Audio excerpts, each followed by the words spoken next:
Hello, fair souls and demons, and welcome back to the show. Today's story is called Dark Scales Upon the Blue Sea, written by Paleontologica in collaboration with Ado Kensi. And before we get started, if you've been enjoying your stay so far, a review on this podcast or a thumbs up goes an incredibly long way for the future of the stories being told here. And with that, let's sit back, grip our seats, and enjoy the show. June 4th, 1973. The rough waves crashed and pounded against the rugged cliffs of Letsnotmeet. A storm was brewing, a fierce tempest that brought a heavy cloud cover, one that turned everything around into a beautiful yet eerie sight. Soaring above the waves, Arctic skuas, the avian masters of such wind-battered waves, hunted for the small, wounded, and exhausted seabirds that flew out of their element. Letsnotmeet was a popular nesting site for seabirds of all shapes and sizes, and was, by necessity, a site of scientific interest. At the top of the cliffs stood the small lighthouse, Bjargtanger, built by the island's fishermen in 1913. The site had recently been renovated, a new structure built to replace the old one. In such exposed, windswept places, Bjargtanger, the only permanent structure for miles, was an obvious place for traveling scientists to stop off while they conducted their observations of the seabirds beneath.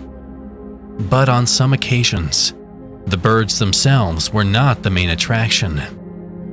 Sometimes, the men and women who paid the isolated coastline a visit had other intentions, utterly unknowable to the occupants of Bjargtanger. Slowly moving along the coast, bobbing on the waves, an enormous vessel appeared. It was a ship from Denmark. The ship was the Danish research vessel Svend, equipped for coastline geological research.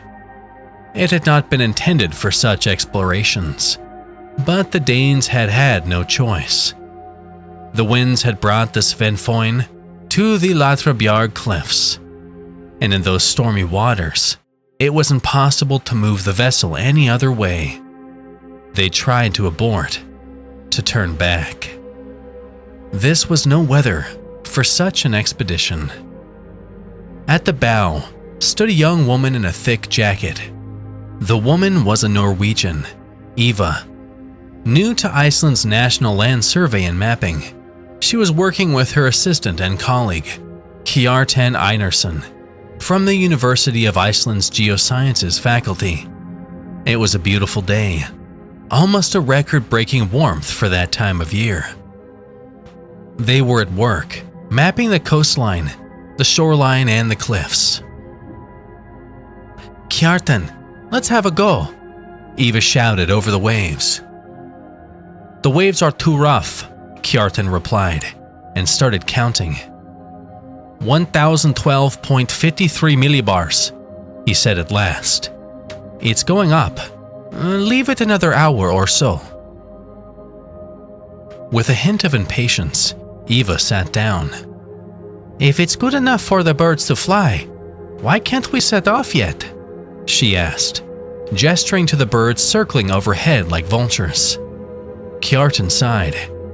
"Because," he said, "the bonksies, skuas, or jägers, you always call them, they hunt in the storms. Other birds panic and make mistakes, but the bonksies, they take it all in their stride. They exploit the bad weather to the fullest. Bonksies are thieves, but they're also hunters. Most predators are cowards, but those birds?" He chuckled. "I remember one time, I was on a fishing boat, let me tell you. If any bird can siege a vessel, it's a bonksi." Lying on the cold metal floor, Eva sighed. "Fair play," she said, So how long did you say? An hour? Kjartan nodded and made his way to the wheelhouse. An old man, his hair was thin and his features weather-beaten, stood on the helm deck, guiding the ship with a practiced and careful grip on the wheel. Around him, the skeleton crew of the Sven Foyn worked, trying to steer the vessel away from the cliff walls and break into calmer waters. The day progressed, and at first the storm showed no signs of letting up. But as the hours drew on, the storm cloud had moved inland and the sky cleared. The waves were no longer breaking against the cliffs. Instead, they were small rolling waves of white caps, white peaks over which the Sven Foyn rolled and bobbed, riding the swell as it carried her forward. And as visibility increased, as more and more seabirds plucked up the courage to take flight, the results of the storm's destructive wrath became clear. "There's something on the beach!" yelled one of the local lads. He was pointing to the northeast, ahead of the ship. Staggering to her feet, Eva's curiosity got the better of her, and she ran over to the bow of the ship. There was Breidavik Beach, stained yellow by the shells of long-dead scallops.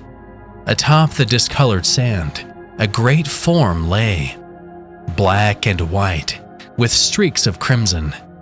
Skuas circled over the body, some landing to tear off pieces of flesh. Orca. "Hey, Kjartan," Eva yelled. "Come see this."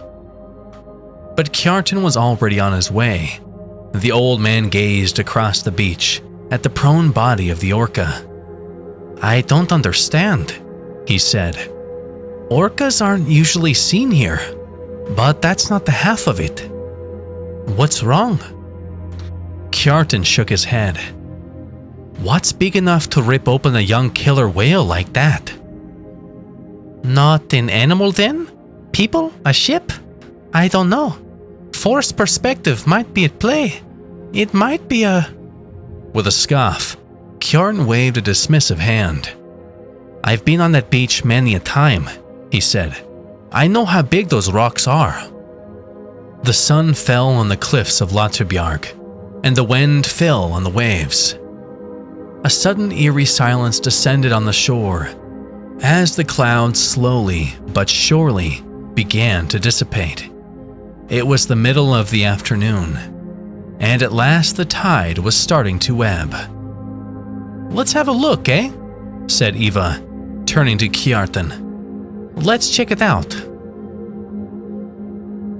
As well as skuas, the corpse of the orca was infested with flies and gulls of all shapes and sizes. The stench of decay rose into the cold air, attracting a small flock of gannets and a pair of great skuas, the very biggest species. So overpowering was the smell that Eva and the young lad with her, Balder, fell back, away from the corpse. Kjartan, on the other hand, approached the body, studying it with a mixture of disgust and fascination. "What the hell?" he muttered. "The bite marks. They're deep. Too deep." The blood streaking across the orca's belly and throat suggested the attack had been ferocious. The orca had been torn to shreds, the skin ripped from its body, and the flesh slowed away. But the great, bloody wounds of the orca had been deliberately and grotesquely accentuated by 2 or 3 deep cuts, the work of a formidable set of teeth indeed. One flipper was badly torn, and the other flipper was almost completely detached. A chunk of bloody bone protruded through the skin on the side of the orca's neck, an open wound from which even Kjartan and Eva were repelled. But now Balder, the lad who had originally seen the corpse, stepped forward. "I have seen this orca before," he said. "Look at the dorsal fin. They bend a third of the way up. The scar. I saw this animal 3 years ago. In Snæfellsnes, if memory serves. Faxifloy cetacean research. Attached a tag with a number 2. He lifted its damaged flipper and nodded. The area under its right flipper. We can report the death. Get the proper authorities involved. Good on you, lad, said Kjartan. We'll tell the authorities when we get back to Sven Foyn. They stood in silence, looking at the body. Poor sod, said Eva. Yes, said Kjartan. Poor sod. Only a youngster, he sighed. Right, let's get going.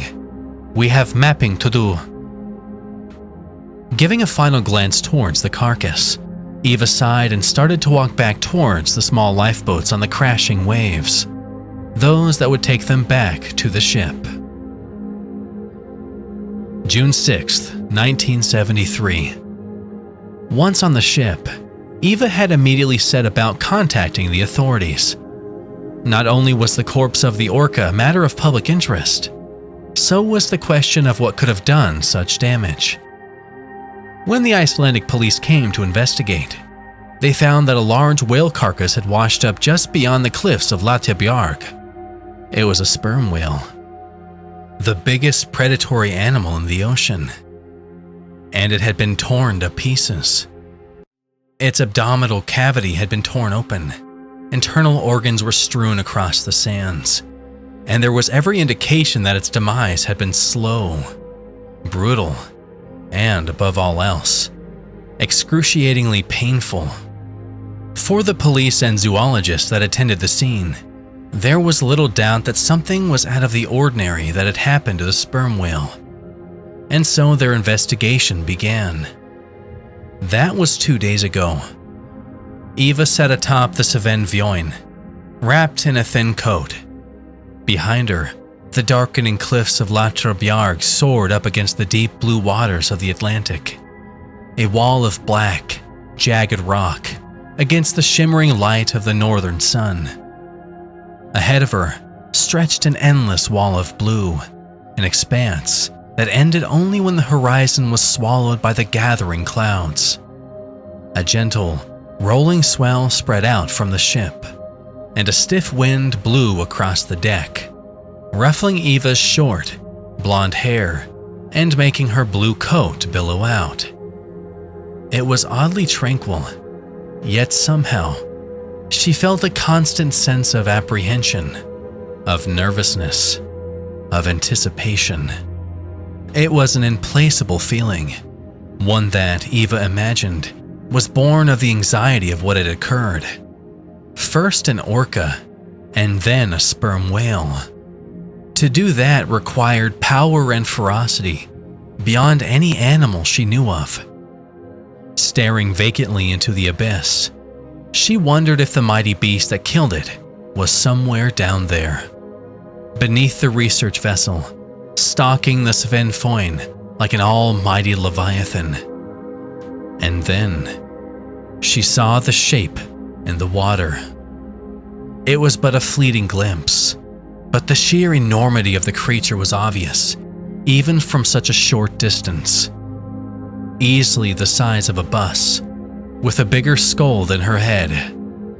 Its dark blue and white back blended in with the blue of the ocean.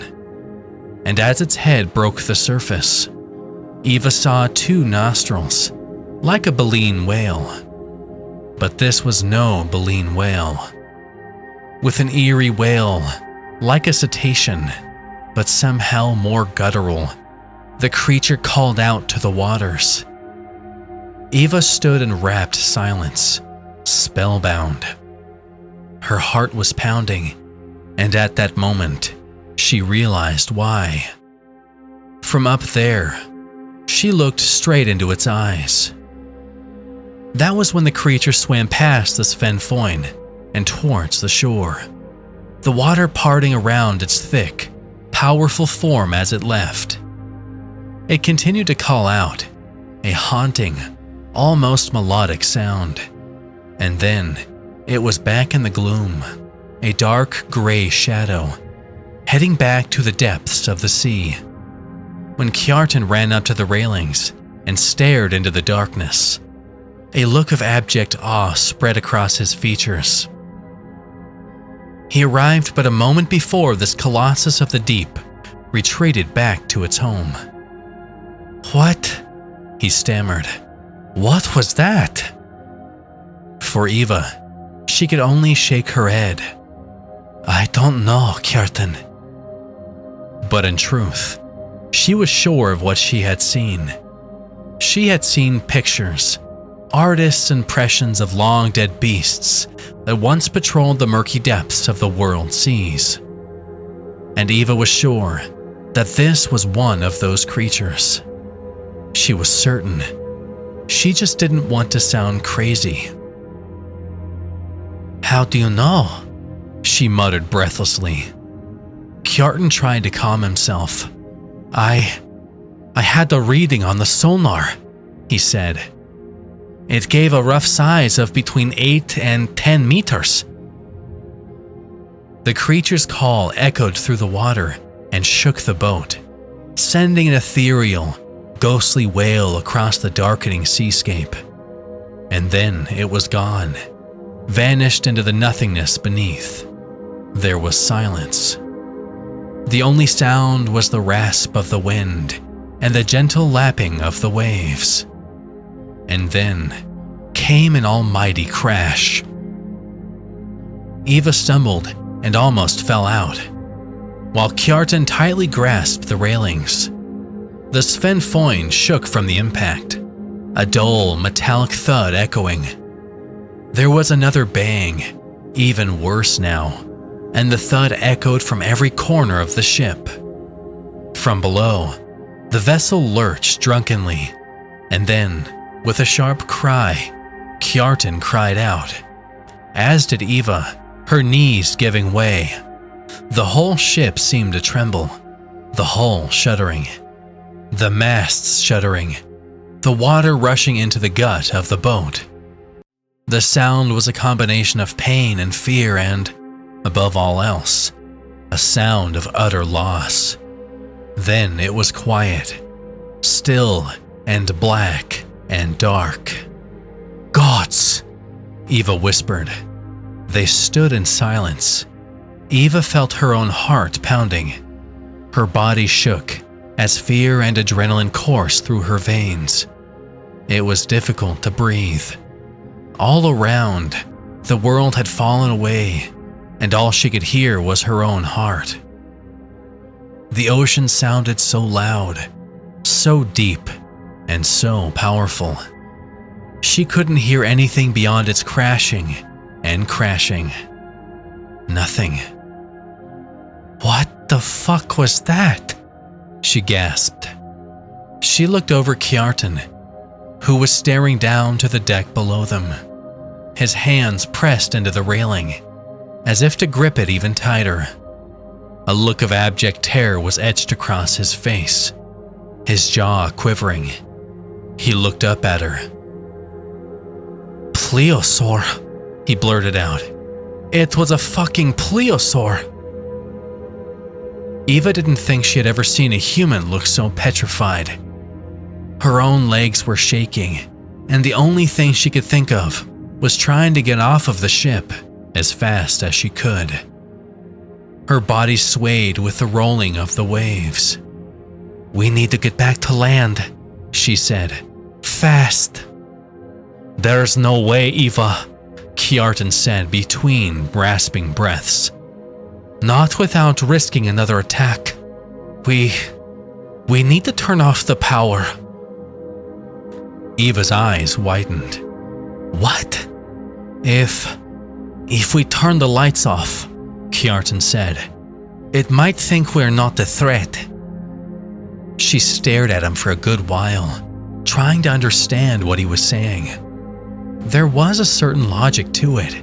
She couldn't deny that, but her mind refused to comprehend it. There was a moment of terrible uncertainty, and then something like clarity descended. "How do we do that?" she asked. "With an emergency switch," Kjartan replied, "on the right of the wheel, just next to the helm." "Show me," Eva said.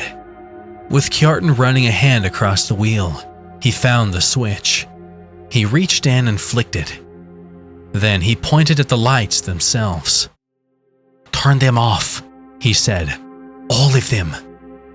She reached and flicked the switch, and then all of the lights blinked out. The cabin was plunged into total darkness. With the ship now completely dark, Eva's eyes struggled to adjust. It was like coming home after being away for a very long time. Every corner was familiar. Every corner was a friend. Every corner was an enemy. There was only the sea and the boat and the sky above. "What now?" Kjartan sighed as he stepped onto the deck. "We wait," he said, "and we pray." The night was an endless expanse of darkness. No moonlight could filter through the clouds, and beyond, the sea was a silent, brooding thing that seemed a part of the black and brooding world itself. After all the while, the ship creaked in the roll of the waves, and it pitched up and down, and Eva could feel the cold, the wet, the salty spray that ran from her face. In the darkness of the water, she saw movement. She screamed at Kjartan to back away from the railings, to get to safety, to do anything. But it was worthless. It was too late. With another almighty crash, Kjartan fell forwards, slamming into the railing. The wind was knocked from his lungs, and as the Sven Foyn pitched, he fell forward, careening into the water. The vessel tipped. Eva screamed, and then Kjartan's body disappeared below the waterline. Then, he reemerged within seconds, hauled skyward by the enormous maw of the pliosaur. It rose up out of the water, a black shape of enormous proportions, and in that moment, it struck the hull of the Sven Foyn with such ferocity that the whole of the ship shook, its masts vibrating as if struck by some invisible force. As its jaws were forced shut, blood sprayed out like a stream of crimson water, and what pulped, mangled flesh remained of Kjartan fell into the inky depths like beef mince or chum. Eva's mind was totally blank with terror. She was going to die. They all were. Eva was suddenly blinded by an intense light from overhead. The pliosaur let out a low and irritated rumble, pushing itself off from the wreckage. Apparently it had just fucking breached, and with an enormous splash, it was gone, vanished into the darkness. But the light remained, illuminating every crevice and corner, flooding the sea and the sky. As it slowly dimmed just a little, the source of the light became visible.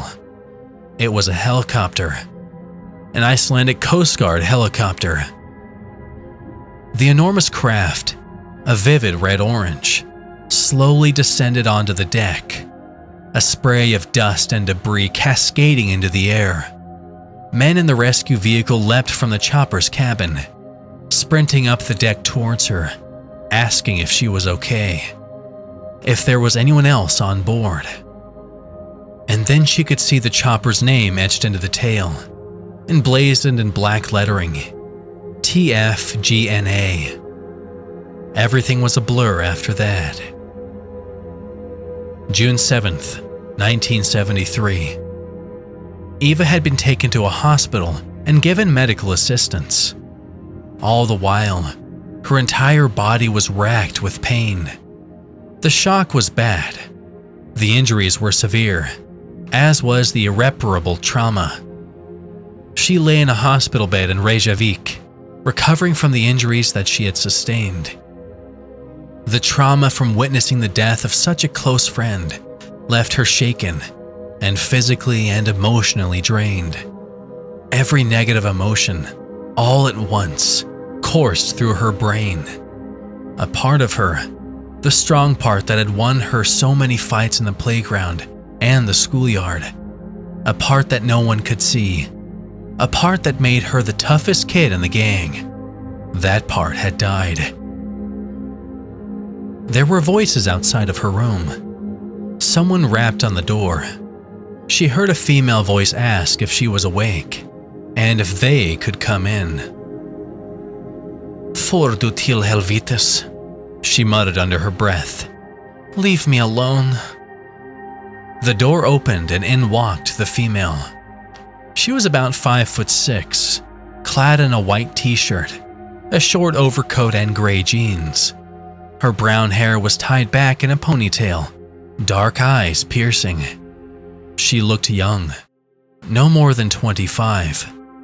Eva immediately despised everything about her and wanted her to go away.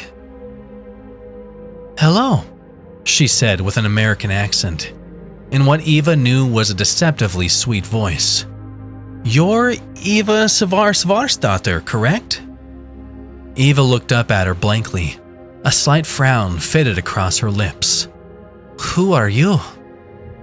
The woman hesitated. Then she sat down in a chair intended for friends and family.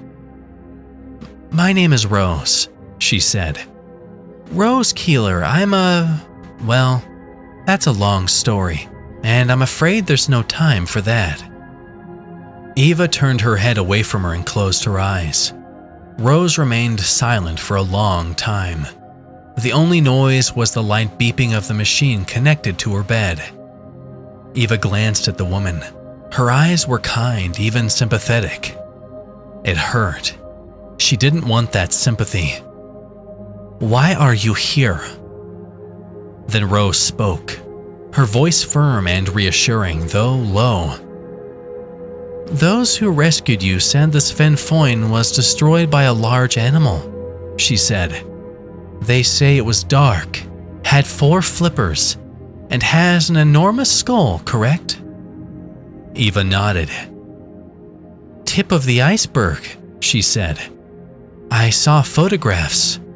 What you saw was Kronosaurus queenslandicus, one of the biggest pliosaurs, named after Cronus, not to be confused with Kronos, the Greek god of time, who was also called by that by some. Now," she said, "I'd like to show you a picture to verify what you saw. Would that be all right?" Eva turned her head slowly back to Rose, a weak frown on her lips. "Sure," she said. Rose reached into the pocket of her jacket and pulled out a plastic folder. Then she opened it up, pulling out a small photograph and handing it to Eva. The animal in the photo was long dead, and nowhere near as big as the one she'd seen. It was still huge, a bloated, misshapen carcass, with enormous teeth protruding from swollen gums. Rows of bite marks covered its flippers and its body, but whatever did those hadn't killed it. "The individual you're looking at was a young female, less than 20 months of age," Rose said. 20 feet long even at that age. Ironically, it was killed by a pod of killer whales. Eva raised an eyebrow. "So," she said, "how do you actually know all of this? Why did you sound so casual when you told me I'd almost been eaten by a marine reptile from millions of years ago?" Rose sighed. "I'm afraid anything beyond a name is confidential," she said. "I'm part of the Icelandic division of Project Temporalis. The rest is classified." Glancing down at her wristwatch, she got up. "Well, I'm getting behind schedule as it is, so I suppose I should be off. So thanks for your cooperation, Miss Eva." Eva opened her mouth to say something, but Rose turned around, and with a brisk smile, and without waiting for a response, she was gone, muttering something indistinct. Eva glanced at the picture in her hand She hadn't noticed the tag on the back of the photograph. It was the symbol of Project Temporalis, an 8-point star. But there was also something else. Writing. "Thanks for giving our organization a name.